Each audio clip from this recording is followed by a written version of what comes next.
Hello, everybody. Good morning. Welcome to the California Infrastructure Symposium Day 2. My name is Jared Goldsmith, and thank you for working with ASCE's virtual events. Now, folks, at this time, we are in the presentation mode. All of your cameras and microphones are currently off. There's nothing wrong with them. They're just muted for the moment. Likewise, the previous networking lobby mode with all of the tables is not available. So please sit back, relax. We have a great lineup for you. But before I begin, can anybody hear me? If you could please make a note in the chat feature, the general chat at the top of the screen. You'll see chat participants Q&A. Oh, thank you, MJ. Hannah, Christopher, perfect. So now at this time, folks, I would like to invite Elias Karam to the stage to introduce our first keynote speaker. So thank you for your patience, folks. We hope you have a great conference. Hey, guys. The director's still connecting right now, so I just need like 1 minute. I apologize for that. And I'll be right back with you.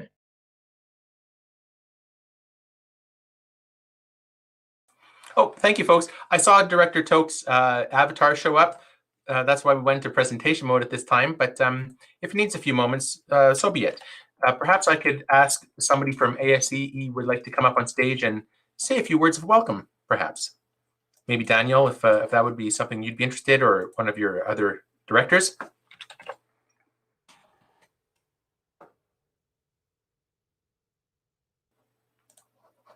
Or I could just stay here and everybody stares at my bobbing fedora, but that wouldn't be too much fun for everybody.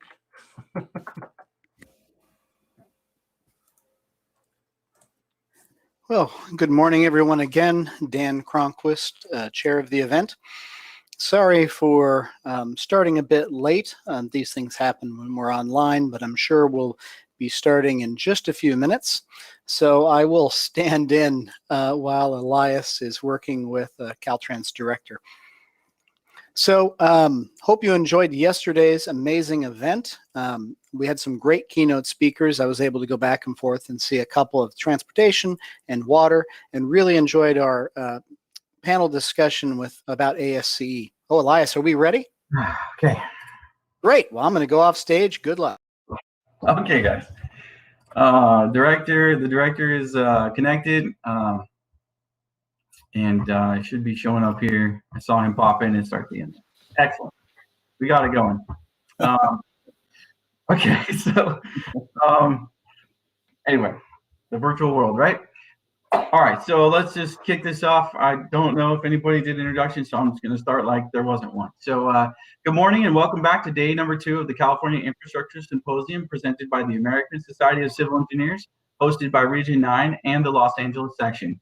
We have an exciting lineup of speakers today, and I hope you enjoy them. My name is Elias Karam. I'm a Region 9 governor for ASCE, and I work for Caltrans District 3 as a senior transportation engineer. It is my honor to introduce the first keynote speaker of today, Caltrans Director Tokes Omishakin. Omishakin was appointed Director of the California Department of Transportation by Governor Newsom in 2019.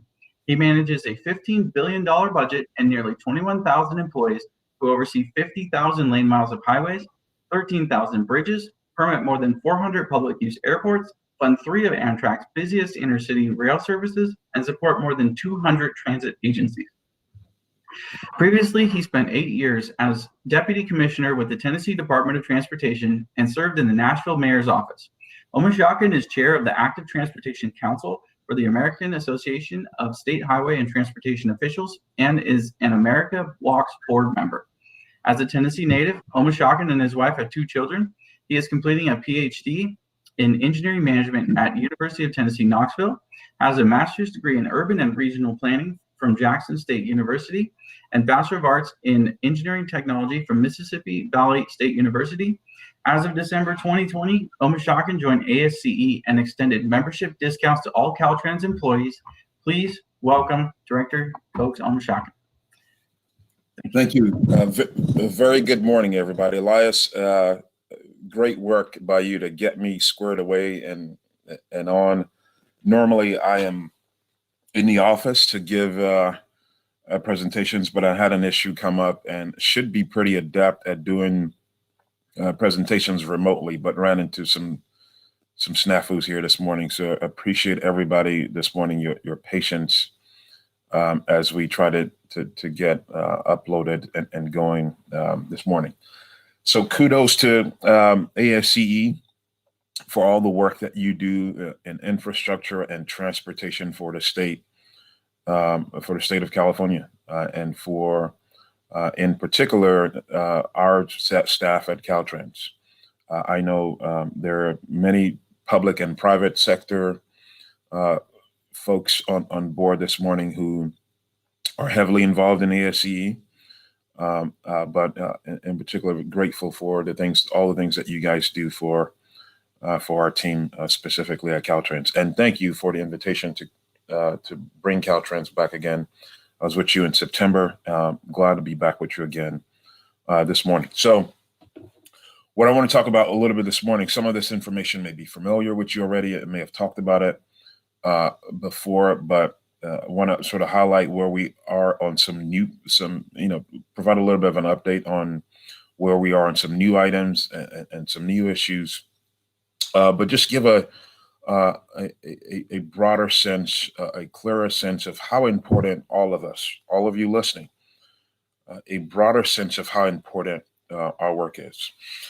We have moved away from infrastructure being just about delivering a particular project or a particular piece of section of highway or a bridge or water related infrastructure or broadband. We've moved away from just doing that to delivering that, but also understanding the broader implications of that work. I think our industry, more than ever, is in the limelight, more than any other industry. Just look at the headlines today. Look at the headlines yesterday. The infrastructure agreement that hopefully can move forward. I've heard some mixed thoughts about it in the last 24 hours, but see how much we are in the headlines, the work that we do. And it's no longer just about delivering that work. More than ever, it's about what that means for people. Whether it be issues related to economic development, climate action, equity, all those things are on the forefront of why this work is so important more than ever. So hopefully we'll cover that from the Caltrans end a little bit this morning. Next slide.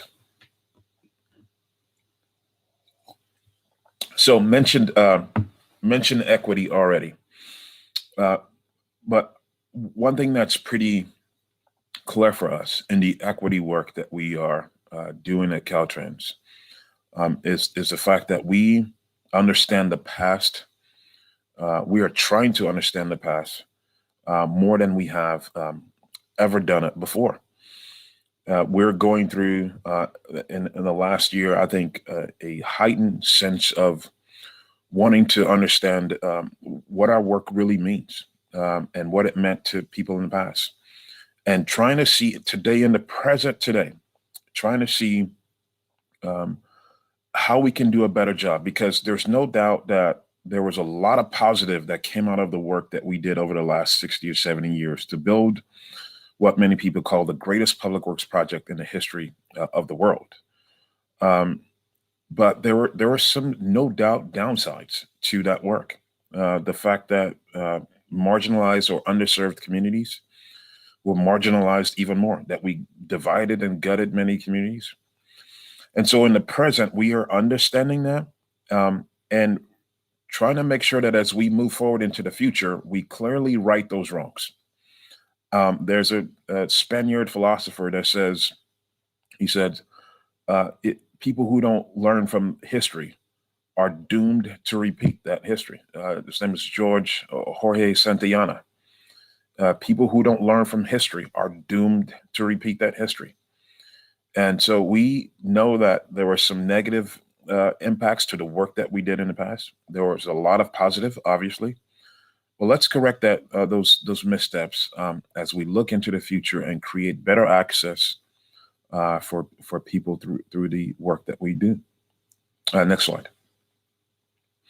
And so at Caltrans, what we have committed to is that in every single phase of the work that we do, we will be considering equity. that it will be a lens through which our work is done. We have 3 foundational principles. Climate action, what the impact of our work is on the environment and climate, number 1. Number 2, safety, that our work will always uplift and provide a safer system, regardless of what part of that system you're using. And number 3, equity. And so those 3 principles are sort of, those foundational principles are the lens or the foundation, either way you want to look at it, through which all of our work, all of our projects are being done now. It's not easy. I mean, I think most of you know how hefty and large an organization we are, with 12 districts and at 22,000 employees almost now. But that concept, this thinking, this approach, I believe is starting to permeate our department. And hopefully that is happening in your respective organizations as well. Next slide. So when it comes to the broader work of equity, not just projects, we're saying there are 4 Ps. There are 4 Ps to equity at Caltrans. This is the framework that we are now using to do all of our work. Not just our project work, but all the work across the department. And I'll explain this briefly and we'll keep moving here. Number 1, our people. The fact that we need to continue to have a workforce that is as representative of the people that are in the state as much as possible. Not only in the hiring sense, and not only in the entry level places that I think typically get a lot of attention, but in every sense of the word, when we say fully representative. So not only hiring opportunities, but promoting opportunities, training opportunities that people get. It should be as diverse as possible, whether it be for women, people in different ethnicities, people in different sexual orientations. It shouldn't matter. It shouldn't matter. We should truly be committed to giving people an opportunity within the department. So that's a commitment for us. And by the way, not just at the rank and file level, at the entry level, all the way up to supervisors, middle management, senior management. People should be getting, across the board, should be getting that chance. Projects and programs. Again, this is the one that we're spending a lot of time with, and a lot of transportation organizations are understanding this part more and more. The fact that I mentioned prior, a lot of the projects we built, we didn't really. We went through NEPA and CEQA, but the commitment to really understanding the impacts on people beyond checking a box of what those regulations have, I don't think we were there. I think more than ever, we're committed to understanding beyond what the regulations say, what the impact is on communities, and that's what projects and programs is about. Partnerships is about the fact that we have a nearly $1.2 billion small business budget at Caltrans, $1.2 billion just on small business. We know how much of a economic impact we can have on small businesses and DBEs through the work that we do at Caltrans, and redoubling our commitment to make sure that the underserved small businesses and DBEs truly have an opportunity with us at Caltrans, and a growing opportunity through the work that we do. And finally, the P for planet is about the fact that we know some of those projects that we did had disproportionate environmental impacts on underserved communities. And as we right those wrongs with those projects, part of righting those wrongs is making sure that whether it be water quality, air quality, land quality, all those things that we have an impact on, that we do a better job in those underserved communities as well. Next slide. So how we do this is not just through that 4 Ps framework on equity, But all of our work, all the things that I mentioned are foundational principles like climate action and safety. All that work is embedded in our strategic plan. We, in February of this year, finalized our new strategic plan. That's the guide for everything that happens within the nation. Very proud of our team at Caltrans, the senior team, and all the way down to our rank and file team, who got involved in the strategic plan creation over the last year, especially through one of the most tumultuous periods I think our department has ever faced, to put together what I believe is a very strong, probably the strongest strategic plan we've ever had. If you click next, something should pop up here. But these are some of the things that or these are the goals, rather, I should say, not just some of the things, but these are the 6 goals that we are committed to. Hopefully you can see those clearly. It's pretty small from my screen here, but hopefully you can see it clearly from your end. But things like safety being absolutely paramount and first, and issues around climate action, all of that is embedded in the strategic plan, and it's guiding our work throughout the department. Next slide. But how we got there before the strategic plan, you may have seen this graphic from me if you've seen me address an audience before. Pretty quickly after I arrived at Caltrans, we put together our 5 priorities, because we together, we were still on the cusp of launching into creating the strategic plan. We needed to get focused on what our priorities were. And these priorities helped form the strategic plan that I mentioned on the prior slide. So safety, modality, innovation, efficiency, partnership, these 5 helped frame that strategic plan. And I'll talk about these just a little bit. I know and some of the information I'll share may be a little new, but again, we've been working on these things for the last 21 months, or focused as priorities, I should say. Caltrans has been working on these things for a long time, but even more focused in the last 21 months since I've been around. Next slide. So number 1, safety. I think all of us, regardless of where you work, as you're listening right now, this is our most important responsibility. It does not get a lot of attention. It doesn't get a lot of flash. It's not the most appealing topic to discuss, but I think our biggest, no doubt, our foremost responsibility is this issue right here. We're still at a point where roughly 3,600 people die on California's transportation system. Mind you, that happens on the local system, but it's all of us. It's not just one part. It's all of us that bear this responsibility, and we need to continue to push here.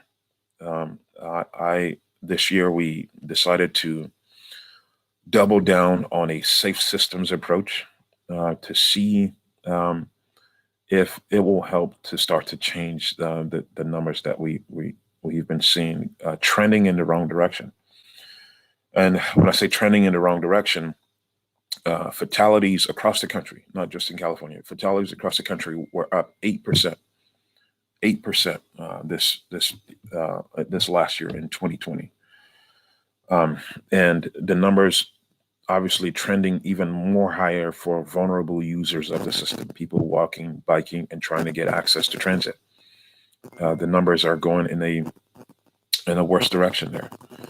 And so this is something that we're going to have to put a lot more focus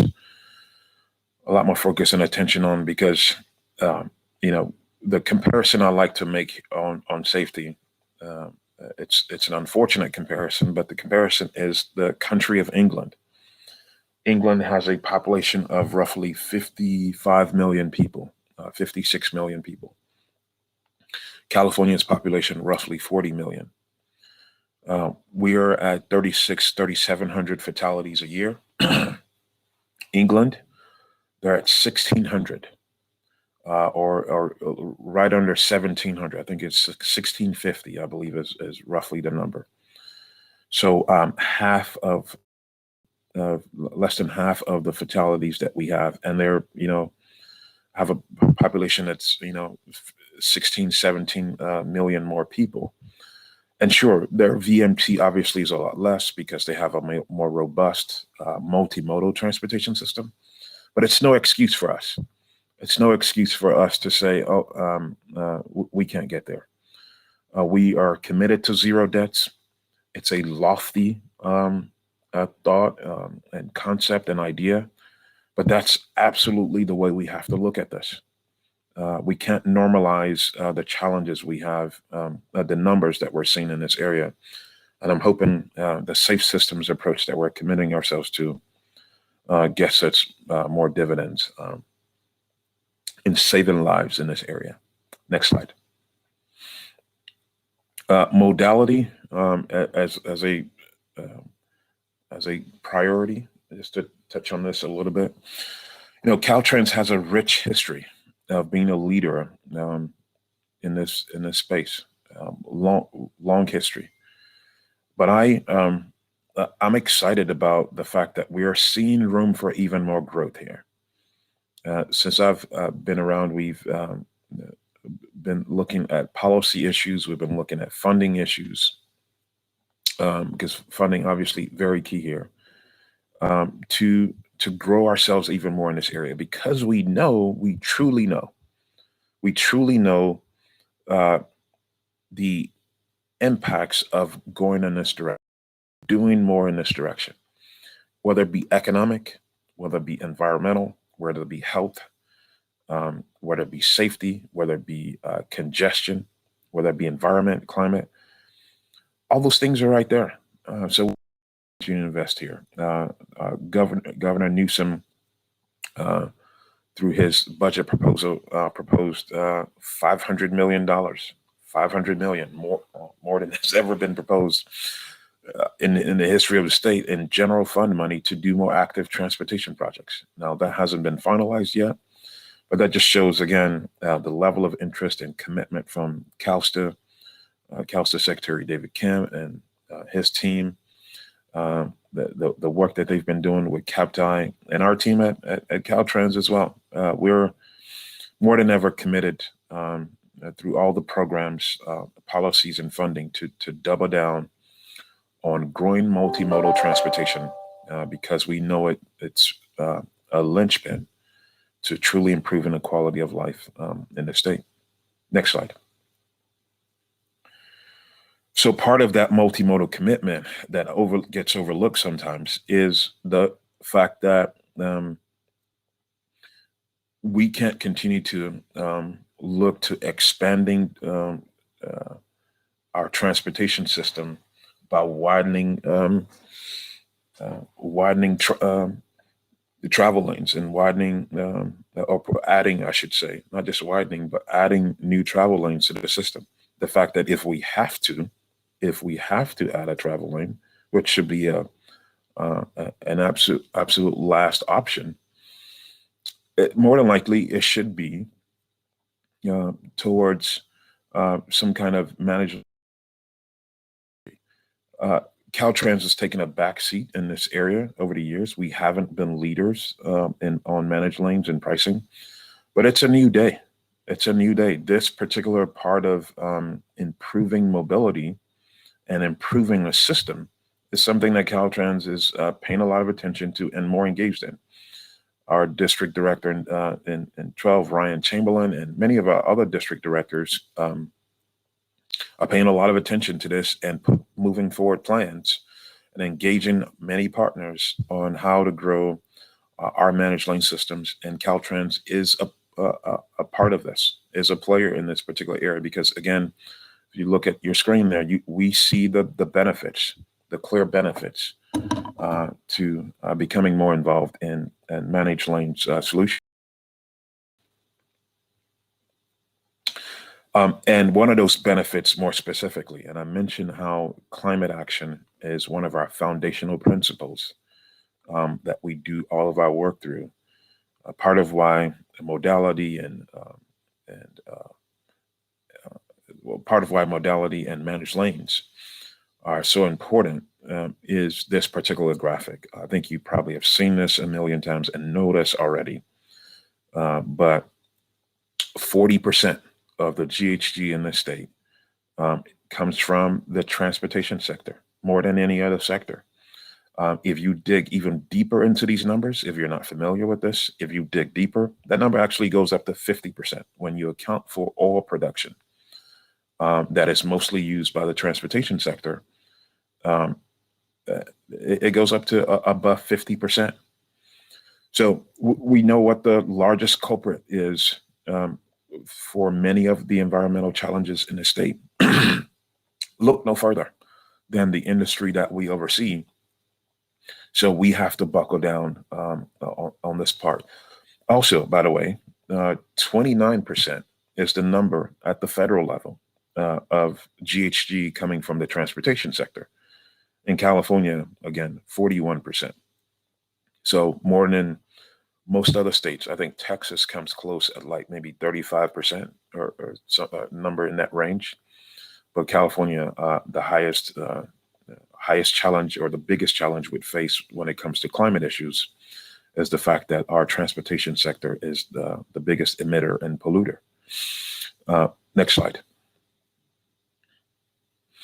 So how are we tackling the modality things I mentioned? I mentioned Governor Newsom already, but I think all of you have seen how much of a leader, how aggressive he has been in leading the state, leading country, and in many cases leading the world with climate action. And that's not new news. That's what California has done in its history, and its governors have led the way on, and the state legislature have led the way on. So Executive Order 7920, if you're not familiar with it, it's worth looking up. Executive Order 1919, also referenced here, pushing the state very aggressively in this area to step up our game and do more to reduce emissions from the transportation sector. And related to this, CalSTA, the State Transportation Agency, has created a plan called CAPTI that is sort of the action items plan from a lot of this shalls in the executive order. Lost my slides here. I'm not sure if somebody's making an adjustment somewhere, but can't. I know what happened, so I'm going to pull up your slides here. Right there. Oh, he's got it back. Never mind.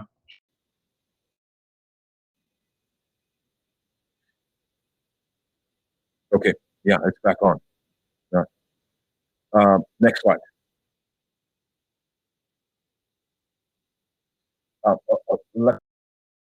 The California transportation system is something that Caltrans is heavily involved in. We have a fleet of Caltrans of more than 11,000, just our own fleet within the department.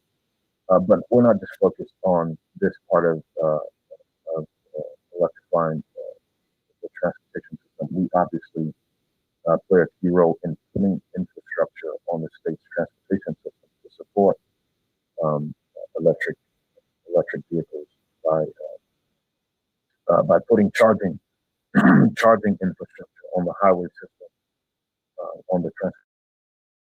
So this is a place where our involvement is and our leadership is growing, and we truly believe this will be this is the future.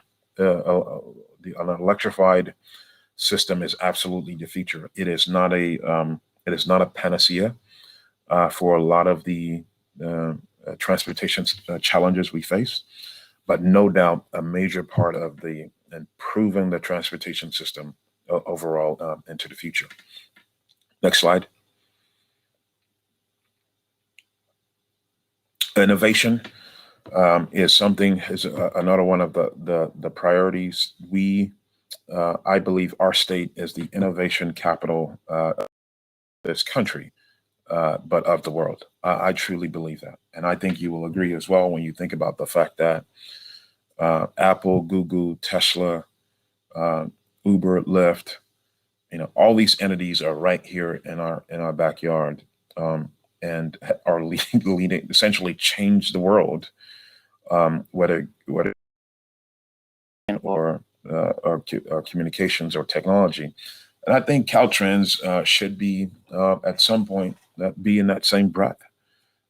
I know we are a 105, 106-year-old organization, and we stick to traditions a lot, but I'm impressed with how we continue to embrace innovation in the sense of how we deliver projects. We've delivered some very impressive projects in recent years, but how we do our business internally as well. So our staff has been embracing a more innovative approach.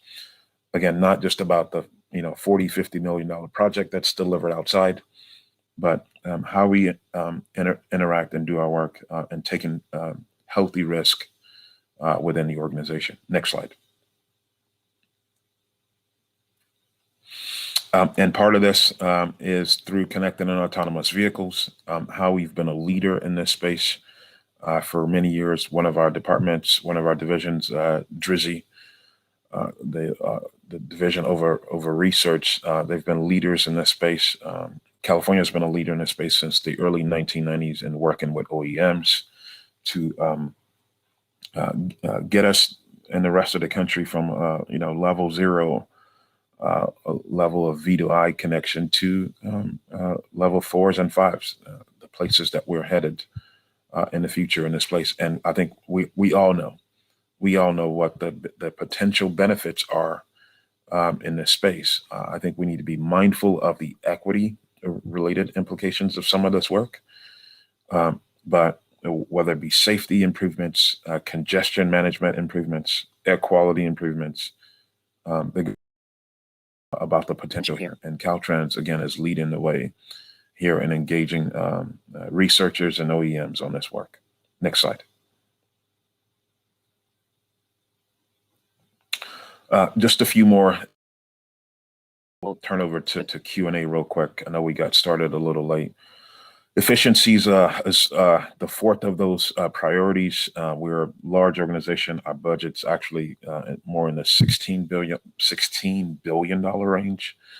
But it doesn't mean in any way we should rest on our laurels. We're probably the largest non-federal transportation department, at least one of the largest.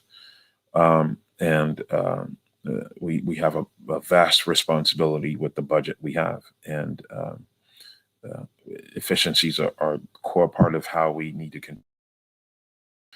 you go to the next slide.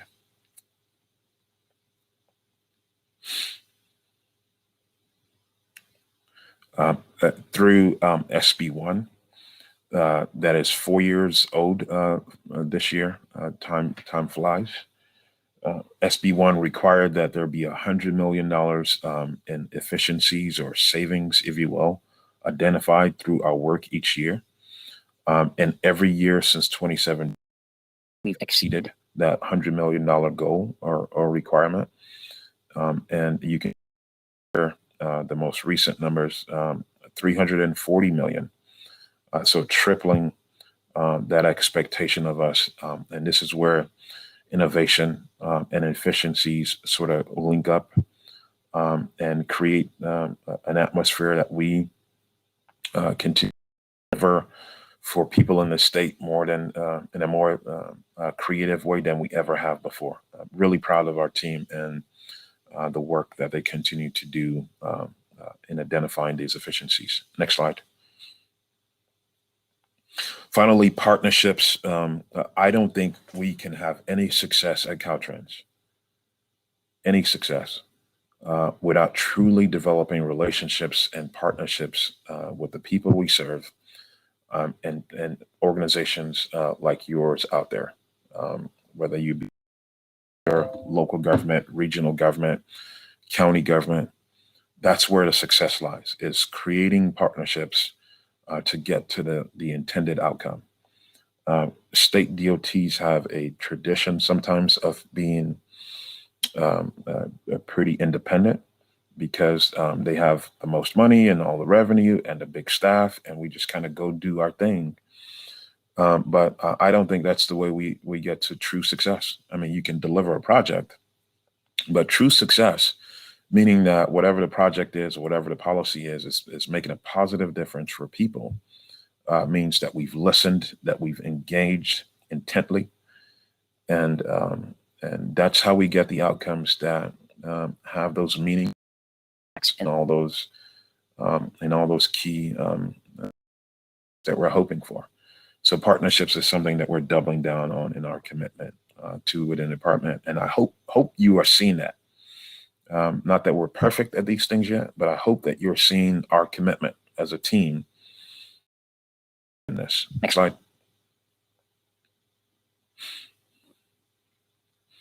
I'll end with this, and hopefully we can have 15 minutes at least of Q&A. You may have seen this from me before, but I like to remind people of this quote very often.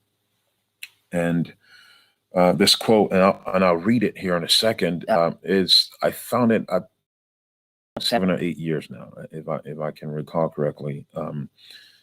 I have been, my entire career, I've been a type of staffer or leader that's been a driver and a change, person that's committed to change and growth. I don't believe in resting on laurels. I probably should relax a little bit sometimes and dial back and smell the roses a little bit, but I constantly push. That's the outlook that I have. I think that's where growth is, in that push. And sometimes you run into roadblocks and challenges and issues along. I ran into them. One day I found this quote, and it's inspired me to keep pushing and to keep going in this work that we all do, because we know how much this work means to the people we serve. And I'll read it very quickly. It says, "Nothing is more dramatically apparent than the inadequacy of transportation in our larger urban areas. The solution cannot be found only in the construction of additional urban highways. Vital as that job is, other means of mass transportation, which use less space and equipment, must be improved and expanded. Perhaps even more important, planning for transportation and land and as two inseparable aspects of the same process." So when I saw this, I thought, wow, how relevant this is today. But the person this quote came from is none other than, if you click next, if you're guessing, the message came from President Kennedy 60 years ago, this year, 60 years ago. And he was delivering this message to Congress and to the country because the country was really excited about building big giant freeways and highways, because his predecessor, I mentioned already, General Eisenhower, started us down this road of building this vast highway system that has really changed the country and probably changed the world. But he was saying, look, that job is vital. Those highways, I get it, but don't forget about mass transportation, other forms of growing the system that use less space and less equipment, technology, multimodal transportation. And think about the fact that transportation, though it's linear and land use in many cases is vertical, they're inseparable. Those are two inseparable aspects of the same process: marry land use and transportation. So this was 60 years ago from a president. This is even today. So I'm inspired by this constantly, the fact that we have to keep going. We have to keep going. The good fight doesn't stop. We have to be married to this outlook for the industry that we serve. And that's how we would truly continue to be able to make a difference, a huge difference in the communities we serve. So thank you very much. I want to thank Susan Summercamp, Tammy McGowan, Ava Flores, team information for me and get me prepared to speak. If you click next slide, you will see how to get in contact with me. But would love to take a few questions Yep. If there's So yeah, perfect. Let's end the presentation so we can see the director a little larger on the screen, please, Kim. And so I got approval to take 2 questions. We'll shorten our break that's supposed to happen later. So the first question is, what do you think is the biggest challenge that we face for the future of transportation? Yeah, that's a good one. You know, I'll tell you what my fear is. My fear for our industry, and some people will be surprised a little bit by this answer, but my fear is that we're gonna get so locked into the electrification of the transportation system, which is an exciting development. I mean, this is a transformative development that we're going through, the electrification and the automation, the connected and automation that's about to happen with autonomous vehicles as well. We get so hyped up and locked into that we start losing sight of the fact that we need to truly make the transportation system integrated and connected with choices for people and goods to move about. That's, to me, the number one thing. I think we get really excited. We lose focus when the shiny object, and I'm not trying to call all those things shiny objects. They're important. I mean, these are some of the most transformative changes that the industry has ever seen. I think, seatbelts and airbags and ABS, when all those things came out, people were like, oh, wow, what we're talking about here, completely having a new energy form, moving our transportation system with electric and having V to V and V to I. I mean, this is game-changing stuff. But the core of this work is making sure it's connected, multimodal, it's integrated, and it's safe and equitable as well. Thank you. And the second question is, how is equity being taken into account in prioritizing, supporting, and funding to local active transportation projects, and mainly capturing the federal funding and using that for those projects? Yeah, there are many sides to answering that particular question. That was a pretty broad question there, but let me just say real quickly on ACT. I mentioned the $500 million that Governor Newsom has proposed budget. Within our work with the CTC, we also proposed a reservation. Some of you may have heard about that. But not only were we able to work out this new $100 million for active transportation in our budget, we made a commitment that we would work with advocacy groups on how that money is dispersed. So it wasn't just like Caltrans got $100 million and we said, yeah, we're just going to go do what we want to do. We sat down with stakeholders that work on equity issues, that work on active transportation issues, and essentially they helped us program how we were going to spend that $100 million. But that's the level of commitment we have to this. This is not something that's a talking point for us. Like, oh yeah, we're going to do equity. No. Like, we're carrying this out in practice. On the federal side, we obviously have a lot of influence as the largest state in the country, but I think that commitment is on their end as well. Secretary Buttigieg and his team, the information that has come out from them, the discretionary grants, all those things like RAISE and infra, all that stuff has equity, climate action, the things that we've been working on even before it came out, all had it in there. So I think they're committed as well on their end. Thank you, Director. And, I just want to really thank you for taking the time today. And as you guys, attendees can see, Caltrans is doing a lot for equity. So I'll say, come join Caltrans if you want to be part of this new innovative way to analyze how we can do a better job in the future. And you know, we're moving towards that 0 fatalities. Like the director said, he said 3,600 per year. That's 10 per day. And I know 2 to 3 of those are pedestrian and bike fatalities, and we're moving towards 0. So we're doing some amazing things at Caltrans, and I'm just asking you guys to come join us and be part of that difference. So let's, any final comments, Director? Yeah. By the way, good work, Elias, on getting us on air this morning. You ran into some challenges with the software with Remo, but got it up and going. Good work by you. I just want to thank ASCE again for all the work that you do for engineers and transportation and infrastructure across the state. At Caltrans, it's a new day. We are doing work for like we haven't done before.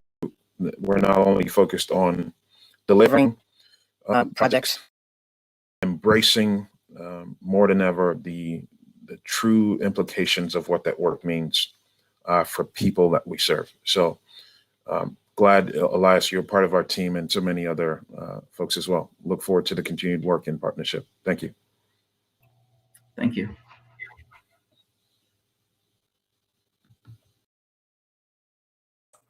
Hello, everybody. I hope you're all having a fantastic conference so far. Now, at this time, we are going to break into the 2 tracks. Those of you who are interested in the transportation track, sit back, relax. You have nothing to do. You're already here. Grab a drink, sit back. Those who wish to go to the water, energy, and environment track, in a moment, we'll go back to the main networking lobby mode. You will see a graphic at the top right of the screen, water, energy, environment track. Click it once, and then you'll have to click again. There's drop-down arrows. You can't miss it. That will take you to the water, energy, environment track. Again, transportation track, you're already here. Don't do anything. Water, energy, environment track, click this link and follow the directions. We'll be back in a few moments. Thank you, folks.